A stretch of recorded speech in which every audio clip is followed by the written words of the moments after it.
In the first segment of Hebrews chapter 1, 1 through 2, 4, we observe a very carefully constructed argumentative flow. Because there's so much material in these 18 verses, it's easy to overlook the basic syllogism that underlies what the author is trying to accomplish in this opening, the rhetorical goal that all of the individual details serve. In 1 through 4, the author gives a rhetorically impressive opening statement by which he is sure to capture the attention of his hearers, one of the primary goals of the opening of a speech. Those who listen to this opening, full of its rhetorical flourishes and careful structuring, can be assured that they are going to listen to a gifted speaker over the course of this hour-long sermon. In 5 through 14, in chapter 1, verses 5 through 14, the author next presents a flurry of citations from the Old Testament. This also contributes to gaining an attentive hearing as he communicates to his hearers that they will be listening to an authoritative speaker, an expert in the sacred oracles of God, and therefore someone who is likely to open the oracles of God for them reliably. In chapter 2, verses 1 through 4, the author explicitly draws a conclusion from this opening argument, which then sounds the keynote for the sermon as a whole, as he calls the hearers to keep paying attention to the message of Christ that they have heard and not to drift away. In this opening, we find this essential syllogism. God spoke to us by a Son. This Son is far greater than the angels. It is therefore more urgent that we attend to the message spoken through the Son than it was for former generations to attend to the message God delivered through angels. By the first century, angels were thought to have been instrumental in delivering God's law, the Torah, to Moses. The author is arguing that the message spoken in the Son demands more attention, more obedience, more diligent commitment than even the Torah, the law of Moses, required of those to whom it had been spoken.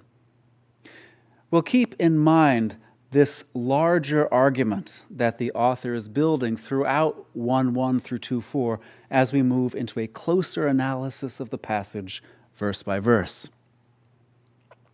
In the opening antithesis in chapter 1, verses 1 to 2, we hear this sonorous opening statement.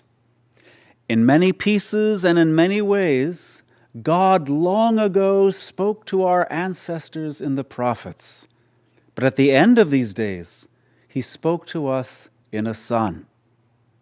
In an earlier presentation, we explored the antithesis that is being created here. There are 3 elements in the first verse that are paralleled in the second verse, and all stand antithetically toward one another. God was speaking long ago, as opposed to now at the end of this period of time. God was speaking to the ancestors. God is now speaking to us. God spoke through the honorable but inferior messengers, the prophets. God has most recently spoken through his Son. There's rhetorical force in each of these opposing pairs, as the author will go on to describe. First and foremost, the Son possesses greater dignity than the prophets. What is communicated through the Son, therefore, has greater gravity and commands greater attention and obedience. What was spoken long ago has importance, of course, as divine oracles, but what is spoken in the present time is of even greater moment because it was spoken to this very audience, heightening their responsibility to respond well to what God had said. One element in the opening sentence doesn't have a counterpart in the second antithetical clause, namely the fact that what was spoken formerly was spoken in many pieces and in many ways. This provides a clue, however, to the author's hermeneutic, as the author scours the Old Testament for the many pieces and the divine means of divine revelation scattered throughout Israel's sacred history, and brings them together in a kaleidoscopic way in a Christ-centered reading of these oracles. The remainder of chapter 1, verses 5 through 13, provide a grand opening flourish in this regard, pulling out some of these many pieces of revelation from 2 Samuel, the Psalms, and Deuteronomy in a kaleidoscopic way to show how these many pieces come together in the one focused divine word spoken and accomplished in Christ. The opening paragraph of Hebrews says some very interesting things about the Son and gives us a very early Christian testimony to thinking about Jesus prior to his incarnation. As background to this paragraph, however, we need to look at Jewish wisdom traditions from Proverbs through the intertestamental period as the raw material that the author of Hebrews uses as he thinks about the career of the pre-incarnate Son. This starts with a personification of wisdom as Lady Wisdom in Proverbs chapter 8. Lady Wisdom is giving a speech there, and she says, "When God established the heavens, I was there. When he drew a circle on the face of the deep, when he made firm the skies above, when he established the fountains of the deep, when he assigned to the sea its limit so that the waters might not transgress his command, when he marked out the foundations of the earth, then I was beside him like a master worker, and I was daily his delight, rejoicing before him always, rejoicing in his inhabited world, and delighting in the human race." In this quite ancient poem about wisdom, we find the idea that God had a partner in creation, that there was a figure alongside God as God created the heavens and the earth. The idea of wisdom as God's partner in creation persists then, as Proverbs is taken up into the Jewish wisdom tradition and perpetuated. We see this development, for example, in the book known as the Wisdom of Solomon. This was a Jewish text composed in Greek somewhere in the Mediterranean diaspora in the early decades of the 1st century A.D. The author of this text also affirms that wisdom played a part in God's creation of the cosmos. Wisdom was the fashioner of all things, and she was present with God when God made the world. Wisdom is credited with playing a part in the ongoing governance and sustaining of the created order. She renews all things while remaining in herself, the author says, and she orders all things well. Statements are also made about wisdom's nature, wisdom's character, going beyond anything that we found in Proverbs. For example, again in Wisdom of Solomon 7, we read that wisdom is, quote, "the reflection of eternal light and the image of God's goodness." Wisdom is thus envisioned as a reflection of God's own character and also as a mediating figure between God and creation, not just in the act of creation itself, but in the ongoing sustaining of God's created order, such that today and tomorrow and the next day depend in some way on wisdom's ongoing working alongside God. Also, in the contemplation of the wisdom of God's works, one had access to a reflection of the Almighty's goodness and perfection. Traditions such as these became the raw material for Christology in the early church. Wisdom, God's mediator, had been given a definite face in the person of Jesus.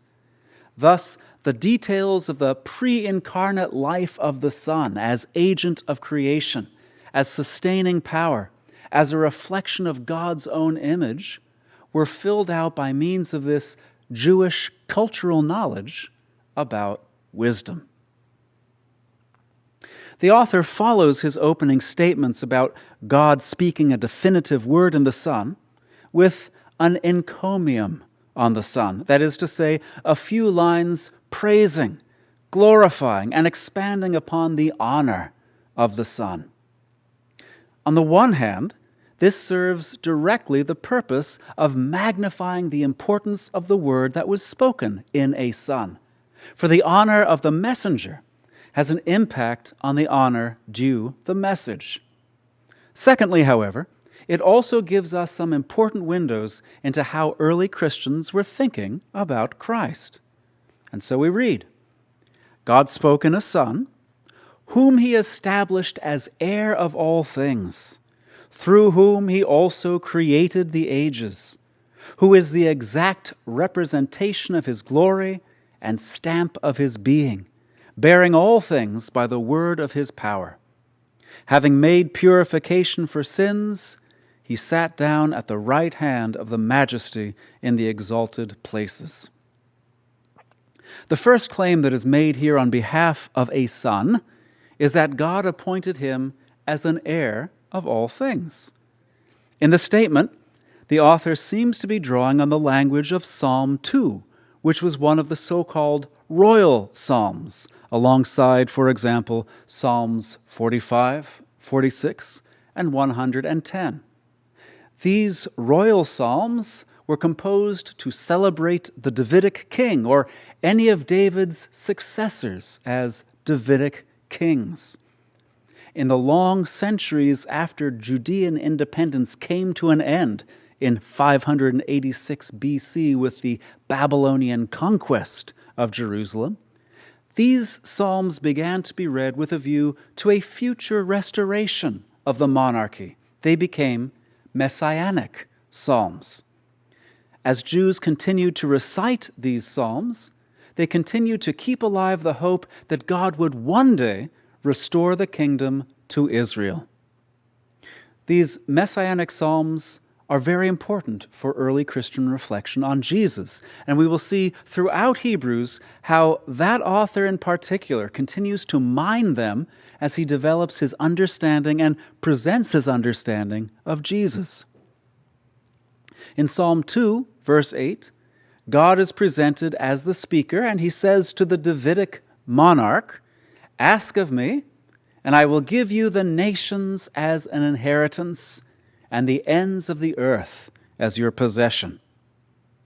In speaking of Jesus as heir of all things, the author is identifying Jesus, or the Son, as the one to whom this promise, this messianic promise, has been made, and thus shares the anticipation not just of the kingdom of Israel being given to the Son, but all authority over earth being given to the Son. Why should he focus thus on the status of the Son? Throughout the sermon, we will find the author building on what he states in this opening chapter as, first, he promises the hearers or remind the hearers that they themselves will have a share in the Son's honor. Where Jesus has gone, they will follow. The honor with which the Son has been invested will spill over to the many sons and daughters as well. Thus, focusing on the status of the Son par excellence is also in part a remedy for the disgrace that has fallen upon the many sons and daughters, assuring them that their neighbors' shaming of them is not the last word upon their worth, but rather God will have the last word upon their worth when they enter into the same inheritance into which Jesus has entered. The author will also use the status of the Son in his warnings to the congregation against breaking faith with Jesus. That is to say, the greater the status of the one whom they would be insulting by turning away from the Christian assembly for the sake of friendship with the world, enhances the danger of the consequences that would befall them for affronting such a one. Thus, as the author continues to expand upon the exalted status of the Son, he continues to highlight the importance of responding to this Jesus appropriately in this moment. The second claim that the author makes about the Son is that through him, God also made or created the ages. This is one place in particular where wisdom traditions feed early Christian Christology. what was formerly said about wisdom being God's partner or agent in creation is now said about the Son. It is through the Son that God created the world. It is the Son who was the agent in creation. One might compare this with what one finds in Colossians, in the opening chapter, where Paul says that Jesus is the firstborn of all creation, because in him all things were created, in the heavens and upon the earth, things visible and invisible, whether thrones or dominions or rulers or authorities, all things were created through him and for him. One might also compare what we find in Hebrews with the opening verses of the fourth gospel, where we read, "In the beginning was the Word, and the Word was with God, and the Word was God. He was in the beginning with God. All things came into being through him, and apart from him, not one thing came into being."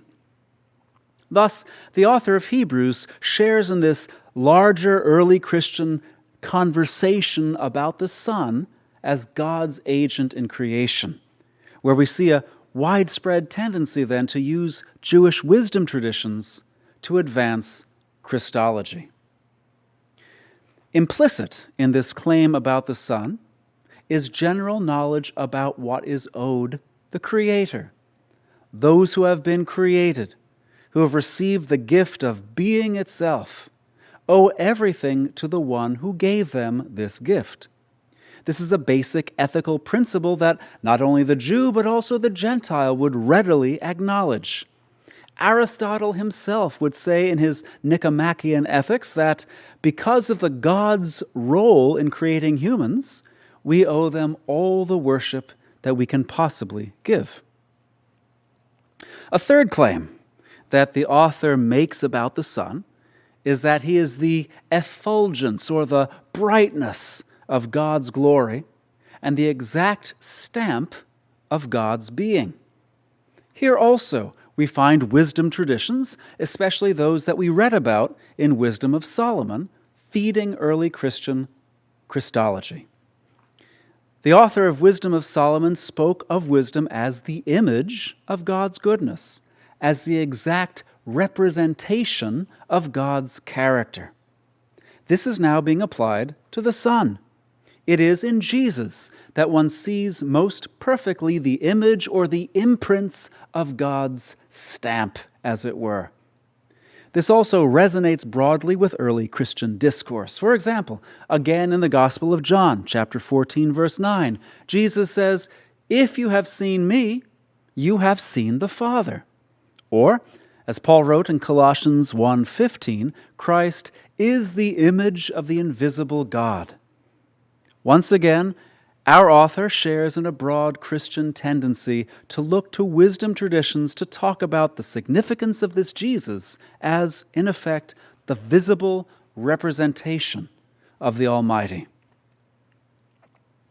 Another claim that is made on behalf of Christ or the Son is that he bears all things by his powerful word. By bearing all things, the author is here talking about sustaining all things, continuing to carry all things by his powerful word. We saw this reflected in Wisdom of Solomon, in a claim made on behalf of Lady Wisdom, who renews all things, who sustains all things by her word. We also see a similar claim made in Colossians 1:17, that all things are established in him. All things are sustained in Christ. Thus again, wisdom traditions are informing early Christian convictions about what the Son was doing prior to his incarnation as Jesus. The author shifts here to a major accomplishment of the Son by virtue of his incarnation. He made purification for sins. This, incidentally, is yet another feature of the encomium on Jesus in Colossians 1, where in verse 14 we read, "In whom we have redemption, the forgiveness of sins." It's appropriate for the introductions of speeches to introduce the major topics that will be taken up in the body of a speech itself. And this is precisely what the author does, since the manner and the consequences of Jesus' sacrifice, his making purification for sins, will be the major topic of the central chapters of this sermon, namely chapters 7 through 10. The author also puts forward here quite subtly yet another reminder of the debt that the hearers owe such a benefactor. This Jesus, who as pre-incarnate Son was creator and sustainer of the cosmos, but as incarnate Son was the Redeemer of each one of them, who brought them back to God at such personal cost to himself. The author quickly follows this up with a reminder of where Jesus is in the present. Having made purification for sins, he sat down at the right hand of the Majesty in the exalted places. The author is here drawing on the language of Psalm 110, the first verse of which was an important text in the early church. The Lord said to my Lord, "Sit at my right hand until I make your enemies a footstool for your feet."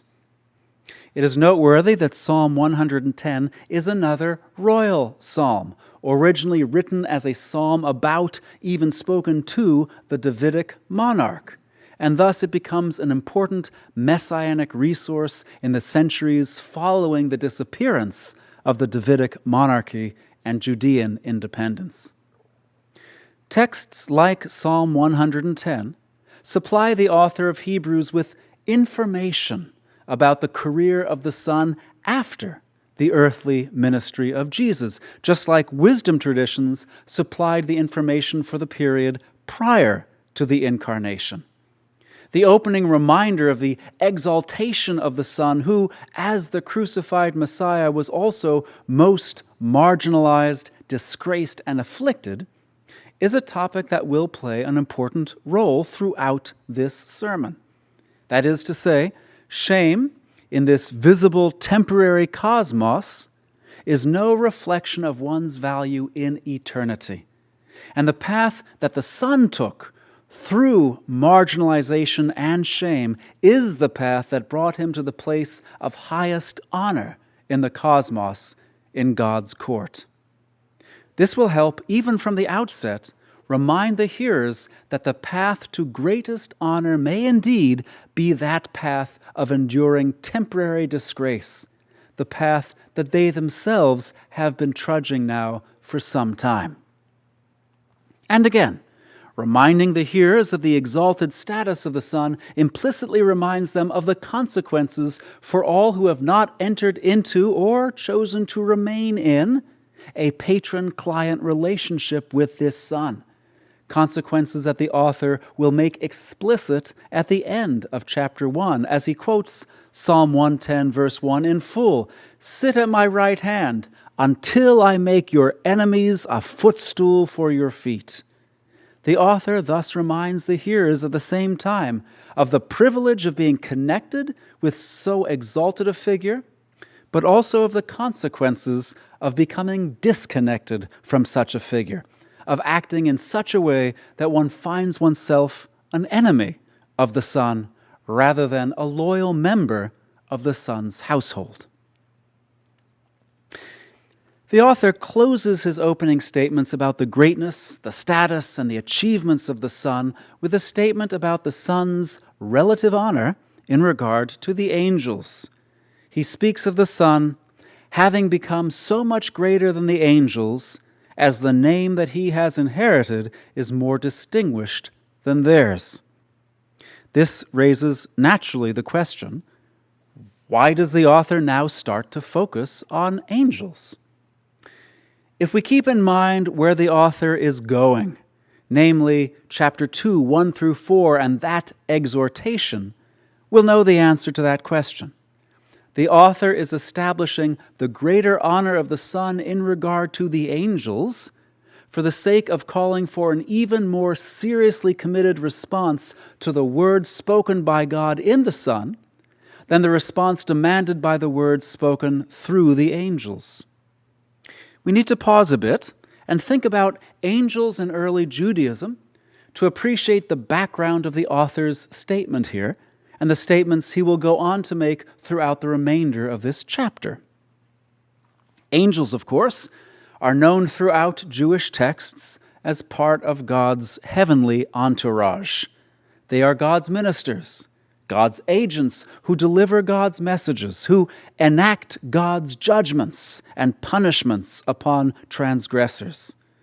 They're often seen intervening to protect God's servants and God's clients.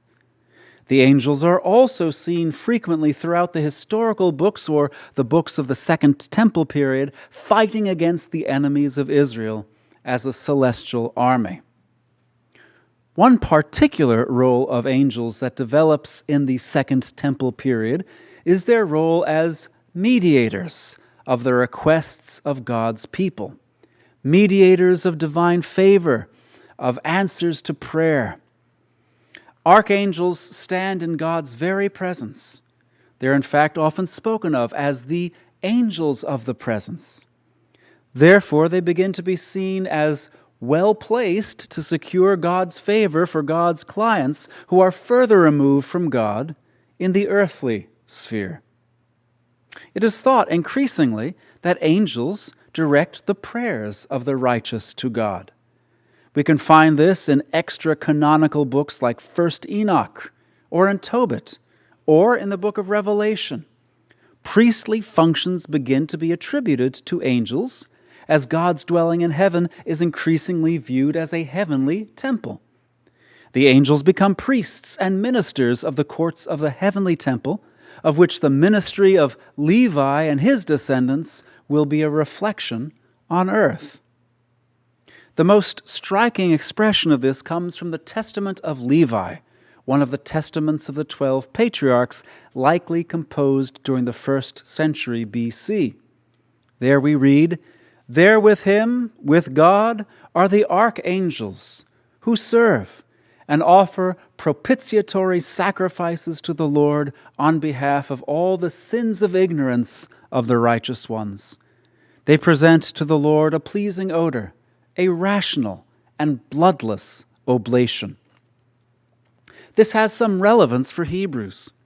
In the 1st century AD, hearers might think of angels, Moses, and the Levitical priests as in some fashion all mediators of God's favor and securers of divine help for God's people.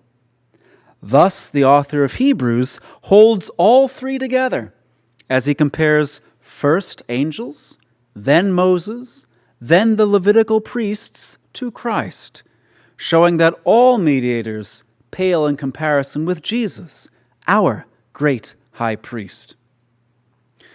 Another important role attributed to angels increasingly during the Second Temple period is the role of mediators of the Torah.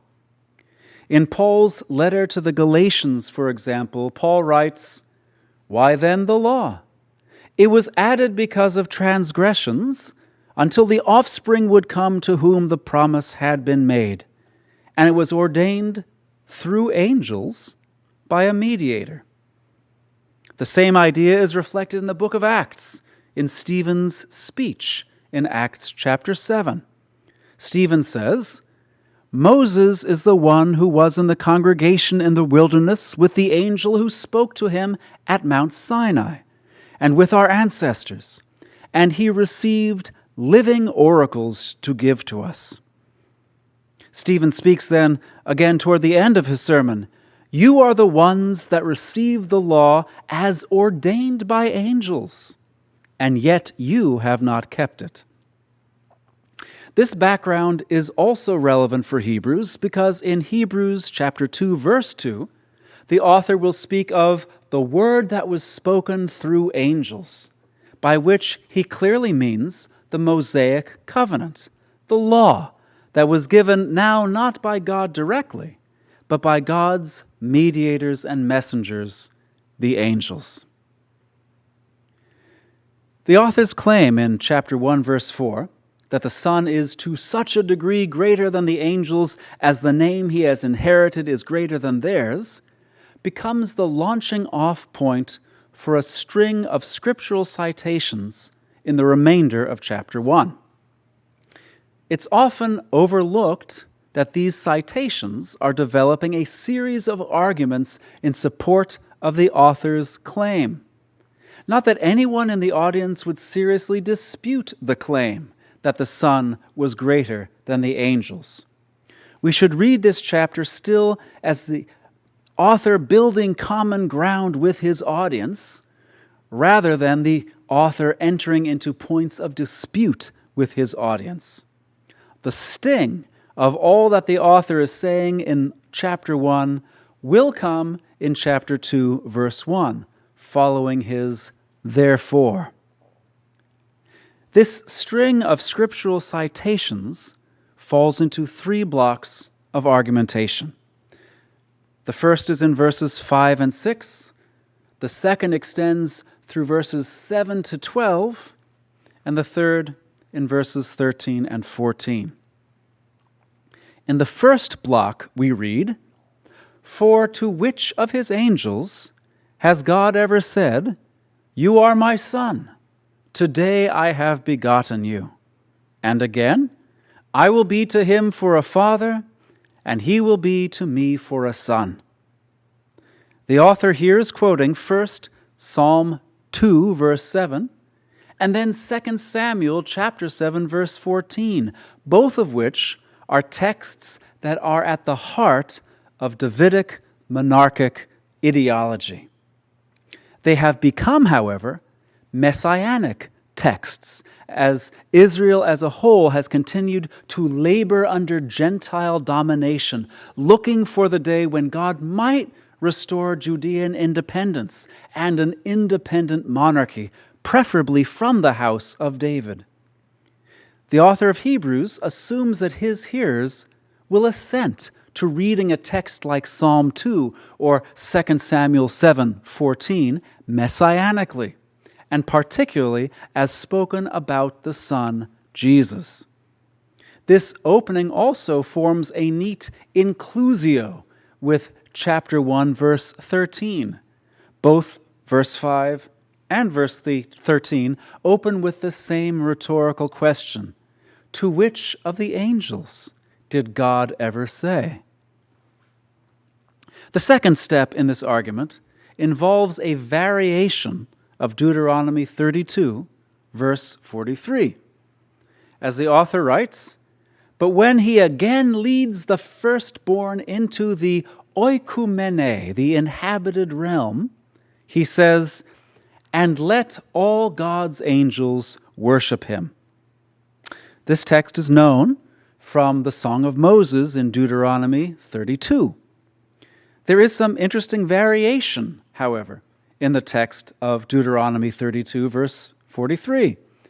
The Masoretic text, upon which most of our English translations of the Old Testament depend, does not have this clause at all: "Let all God's angels worship him." In the Septuagint, the Greek translation of the Old Testament current in the first century, it reads, "Let all the sons of God worship him." In Hebrews, it is, "Let all God's angels worship him." It is possible that our author himself tweaked the text a bit to suit better the cosmology that he and his hearers affirm. To speak of multiple sons of God might have made sense in the context of Deuteronomy in ancient Israel. In the Second Temple and New Testament periods, however, Jewish authors were far less likely to speak of heavenly sons of God or other potentially divine beings. So interpreting this to mean angels would have made a lot more sense. When does this event take place, however? When are God's angels to worship the Son? This requires us to think a little bit more about what the Greek word oikumene means in this context. What is this inhabited realm into which the Son is brought again? Here, looking ahead to the second use of this term in Hebrews chapter 2, verse 5, is helpful because the oikumene is there specified as the coming realm, the coming oikumene. In this context, then, the author is looking not to the earthly realm, the inhabited realms of the material world, but rather to the other realm, the realm beyond, the divine realm. This is the realm that is coming in regard to the author and his hearers, since they are not present in that realm yet. But from another point of view, that realm already exists beyond the material earth and the visible heavens. In the Psalms, in the Septuagint translation of the Psalms, the heavens and the earth are spoken of as shakeable and removable. The Greek words uranoi, heavens, and ge, earth, are used in this sense. But the Greek word oikumene, in the Greek translation of the Psalms, is consistently described as unshakable. The author of Hebrews seems to be taking his cue then from the distinctions made between heaven and earth and the oikumene in the Greek translation of the Psalms. The author of Hebrews would have connected the unshakable realm with the divine realm, as opposed to the created realm that is destined for shaking and removal. Hebrews 1:6 is therefore about Christ's return to the divine realm, which he left in his incarnation. His return thence is the moment of his glorification, including his taking his seat at God's right hand. While the Son possessed a greater status than the angels before his incarnation, his triumphant return was an occasion to celebrate his exaltation afresh, with angels falling prostrate before him to acknowledge his supreme honor after his obedience unto death and his provision for the redemption of humankind. The author begins a second argumentative move in the course of the scriptural citations that we begin to encounter in Hebrews 1:7. As he writes, with regard to the angels, on the one hand, God says, the one making his angels spirits and his ministers flames of fire. But with regard to the Son, your throne, O God, is forever and ever, and the rod of your kingdom is the rod of righteousness. You have loved justice and you have hated lawlessness. On account of this, God, your God, has anointed you with the oil of gladness above your companions. The author finds in this royal psalm, Psalm 45, a warrant to assert the Son's exaltation above other heavenly beings, his companions. The language of anointing here is particularly appropriate both to the Messiah's regal but also to his priestly role and status, as the author will develop at great length through his sermon. Not just Jesus as king, but even more, Jesus as our high priest. The Son is permanent, permanently enthroned, as this psalm text bears witness. The author hints, on the other hand, that angels are a bit more flighty. They can be transformed into wind or flames of fire to do God's bidding. But the Son is constant, reliable, unchangeable. This contrast comes out even more forcefully in the next scriptural quotation. And you, from the beginning, Lord, laid the foundations of the earth, and the heavens are the works of your hands. These will perish, but you remain. All of these will grow old like a garment, and like a cloak you will roll them up. Like a garment they will be changed. But you are the same, and your years will never run out. This text, Psalm 102, is originally part of a psalm pleading with God for deliverance, in part contrasting the limited lifespan of the suppliant to the endless years of God.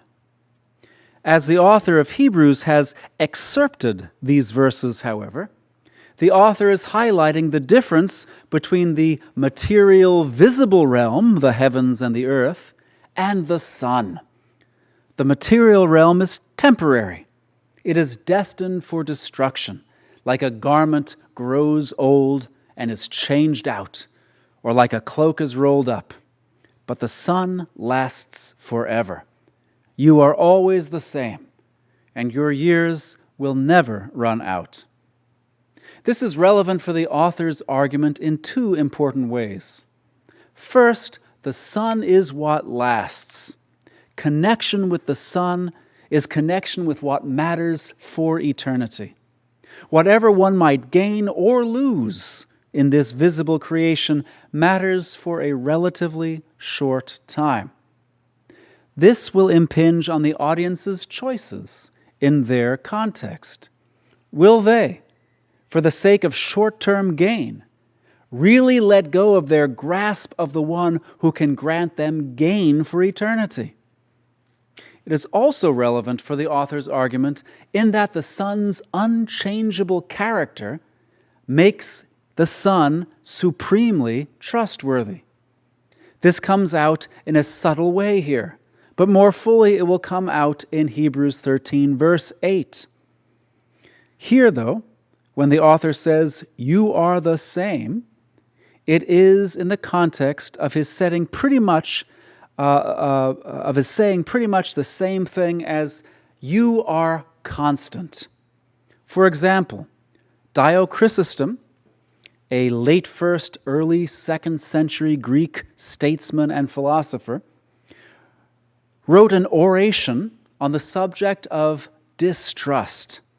In this oration, he listed reasons for why we just can't trust another human being. He writes that, quote, "No one knows about anyone whether he will remain as he is until the morrow. No one knows whether a person will be the same tomorrow that he was today, and this erodes trust." The author of Hebrews, however, already begins to declare that the sun is a reliable ground for trust for the future.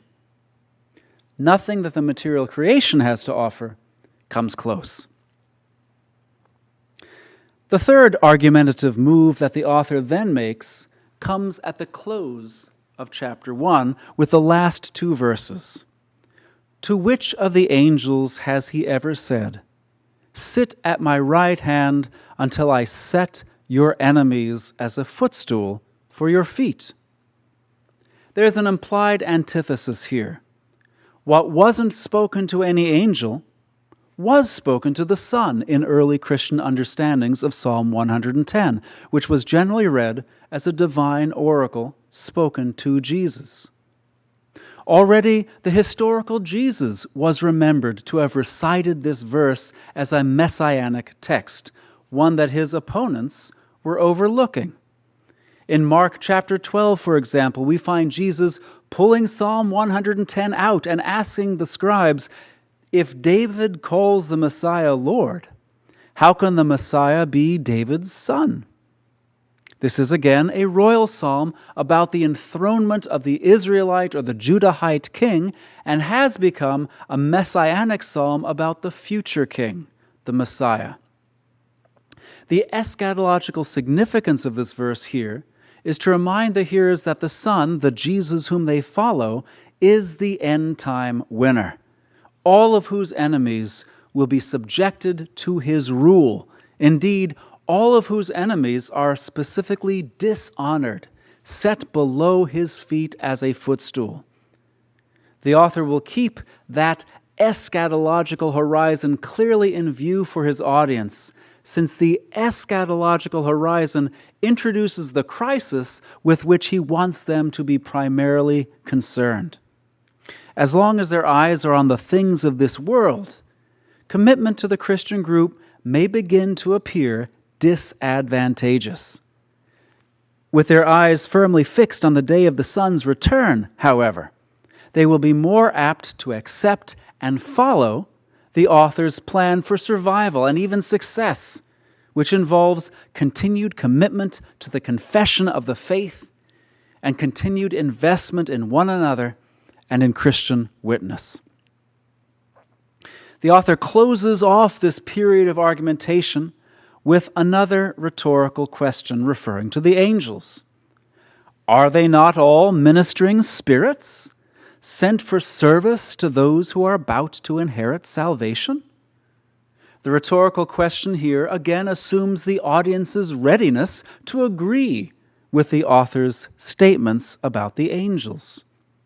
This is another sign that the author is not addressing here some kind of deficient Christology among the audience or a hyper-enthusiasm for angel worship among the audience. The angels, in essence, are cosmic servants, as is inherent in the name given to their very species, angels, angeloi, messengers, envoys.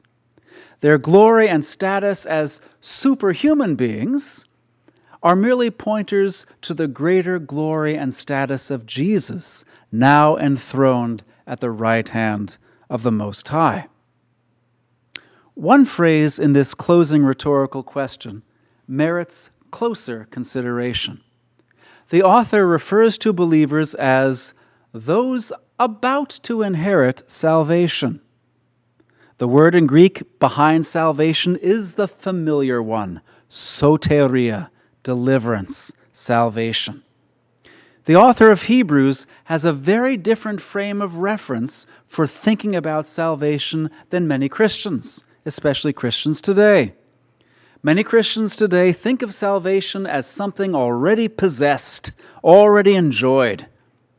The author of Hebrews, very much like the author of 1 Peter, talks about salvation as a future good, as something that comes at the second coming of Christ, or at our welcome into the divine realm for which Christ has fitted us. Because of the author's frame of reference here, and his particular use of deliverance or salvation to talk about final deliverance, it is particularly problematic to introduce the idea of losing one's salvation into any discussion of the theology of Hebrews. We will come back to this when we discuss Hebrews 6, 1 through 8 in some detail. The author has advanced several of his goals in chapter 1, verses 5 to 14. He has heightened the hearer's appreciation for the honor of Jesus. He has hinted at the dangerous consequences of failing to acknowledge that honor. He has established afresh the temporary value of the material and visible creation such that the only firm ground for hope and trust remains the sun, and not the audience's recovery of material goods or honor in the eyes of their neighbors, who are also presently the sun's enemies. The hearers should already be primed for thinking about this question. How shall I respond to this sun so as to remain in favor and not fall into the number of his enemies? This is precisely the sort of question that the author goes on to answer. With the opening of chapter 2, the author arrives at the argumentative goal of chapter 1. On account of this, on account of the Son's exalted greatness, which is so great as to have left the angels behind in the dust, it is necessary for us to pay all the more diligent attention to the things that we have heard, lest we drift away. For if the word that had been spoken through angels was confirmed, and every transgression and act of disobedience received a just recompense, how will we flee if we neglect so great a salvation? On account of this, with these opening words, the author explicitly identifies that he is about to give the so what of the preceding chapter, and the danger that he identifies is the danger of drifting. If we don't attend to the message that we have heard, we will drift away from a safe path. This provides an ideological coloring of the action that the Christian's neighbors would actually regard positively. What the author here presents as drifting, the Christian's non-Christian neighbors would regard as getting back on track. Within this warning, then, the author creates a lesser to greater argument, a very common form of argumentation both in Jewish and Greco-Roman rhetoric of the period. The lesser case is the validity of the message that was spoken through angels, namely the Torah, and the way that it was confirmed by God and taken seriously by God's people, such that the law's stipulations were enforced either with reward or punishment.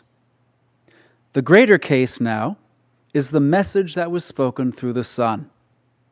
If the Torah, the lesser word, was so seriously enforced, how much more strictly will the word delivered through the greater messenger, the Son, be enforced? Dwelling on the honor of Christ in the first chapter, therefore, enhances the severity of the insult offered to Christ when his message and his gift are neglected. To show such neglect toward the promise of the gospel, and hence to affront the bearer of that message, would put one in greater danger than those who transgressed the Torah. The pastor wants his audience to consider holding fast to the gospel and living with a view to honoring God and his Son to be their top priorities. The exaltation of Jesus has made pursuing this agenda more abundantly necessary. This initial exhortation emphasizes the importance of hearing and responding to God's word, which will be a central motif throughout the first 4 chapters of this sermon. It also sounds the warning of the dangers that attend neglect of the great deliverance and benefits announced in the gospel. And this warning will return in chapters 4, 6, 10, and 12. Hebrews 2, verses 1 through 2, therefore sounds a keynote of the sermon. The author goes on in chapter 2, verses 3 and 4, to talk about the reliability of the message that the congregation has received. It was spoken through the Son, but it was confirmed also by those who witnessed the incarnate Son's ministry. And even more importantly, it was confirmed by God's supernatural actions in their midst. In this way, the author reminds the hearers that the message around which they have reorganized their lives, and for the sake of which they have endured significant, though temporary losses, is a reliable message. It is a rock upon which to build, and not some flighty myth that blew through their community. We might review then the rhetorical force of this opening segment of Hebrews 1:1 through 2:4. The speaker refocuses the hearers first on the Son, on the person of Jesus himself. Not that the hearers are thinking wrong things about Jesus, but they are potentially not thinking enough about Jesus and not thinking enough of Jesus, of the benefits he has brought and the promises of benefits yet to come. He is also focusing the hearers on the higher stakes at play in their situation. There is much more to be lost than whatever temporary honor or goods their commitment to the Christian movement may have caused them. And he is focusing the hearers on the larger picture in terms of space and time. He's reminding the hearers of the cosmological and eschatological backdrop of their lives in the here and now. He reminds them of the temporary nature of heaven and earth itself, to remind them of the lower value of everything that belongs to the visible realm, so that they might weigh alternatives better in their immediate situation, and so that they might make the choices that will be advantageous for eternity. Even through its dense argumentation from Scripture about a matter that we might take for granted, the Son's superiority to the angels, the challenge of the author of Hebrews in this portion of his sermon comes through loud and clear. He would ask us, are we giving the message announced through the Son its due place in our lives? Do we stand in danger of neglecting so great a salvation? This is an important question for us to keep asking ourselves, because it is all too easy in our context to make of our discipleship the benign add-on to a very busy life that most of the time is invested in securing our temporary well-being. How much of ourselves, our time, our energies, and our resources do we invest in the things of this life, in our jobs, in good things like providing for ourselves or our families, like social networks and connections, or hobbies, or entertainments?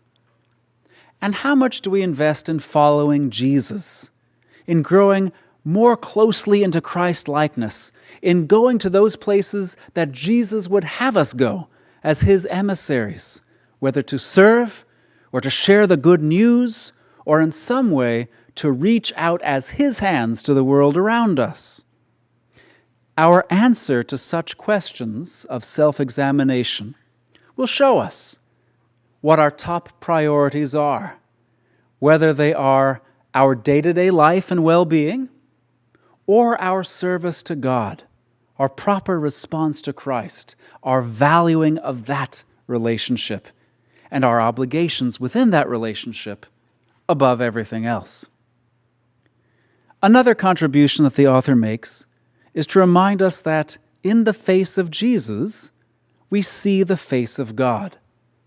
We discover more of God's passions and God's longings in the passions and longings of the man, Jesus. Christology is not ultimately just about who Jesus is, but also about who God is, and what God cares about, and what God expects from us, if indeed we share the author's basic conviction that the Son is the exact imprint of God's being. As we study the Gospels in particular, and see what Jesus deeply cared about, how he spent his time, with whom he spent his time, how he gathered his disciples and taught them to invest themselves in the world, and how not to invest themselves in the world, we are learning more about God's heart, God's values, God's agenda, and therefore receiving the invitation, indeed the privilege, of aligning ourselves more carefully with the heart of God through our everyday lives.